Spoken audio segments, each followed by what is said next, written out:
അലവിയേ നാളെയാണ് എന്റെ ചെറുക്കന് ശമ്പളം കിട്ടണ ദിവസം. നാട്ടുകാരൊക്കെ എന്നോട് കാര്യം പറഞ്ഞു, ഇത്രയും പൈസ ചെലവാക്കിയിട്ട് എന്തിനാണ് അവനെ പഠിപ്പിച്ചതെന്നില്ല. അതിനെന്താന്നില്ല റിസൾട്ട് നാളെ അപ്പൊ ശമ്പളം എന്റെ കജ്ജിൽ കൊടുന്നേരും. ആദ്യമായിട്ട് എന്റെ കുട്ടിന്റെ കജ്ജ് കൊടുന്ന ആ ബാപ്പാന്റെ ആ പൊലിവുണ്ടല്ലോ, ശമ്പളം കിട്ടുന്ന പൊലിവ്, അത് വേറെ തന്നെയാണ്. പറഞ്ഞറിയിച്ചാ തീരില്ല. പിന്നെ ചെറിയ പൊലിവാണത്. എന്താ വീരം കാക്ക, എന്നും പണ്ടില്ലാത്ത വെള്ളിട്ട് നിക്കണേ. പിന്നെ എന്റെ കുട്ടിക്ക് ഇന്നലെ ശമ്പളം കിട്ടിയിരുന്നു, അതോ എന്റെ കജ്ജിൽ കൊടുന്നേരും.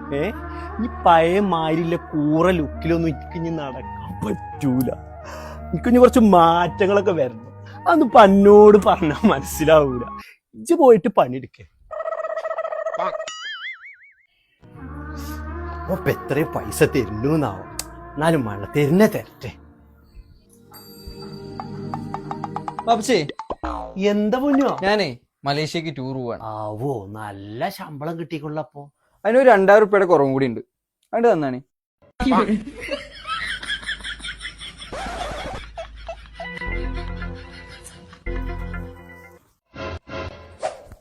കുഞ്ഞുട്ടാ, ആ ചെത്തിക്കോറിന്റെ അടിയിലേ ഒരു കുയിമ്പാട കുത്തിക്കോ. അവിടെ ഒരു വായക്കുട്ടി വെക്കാൻ എനിക്ക്.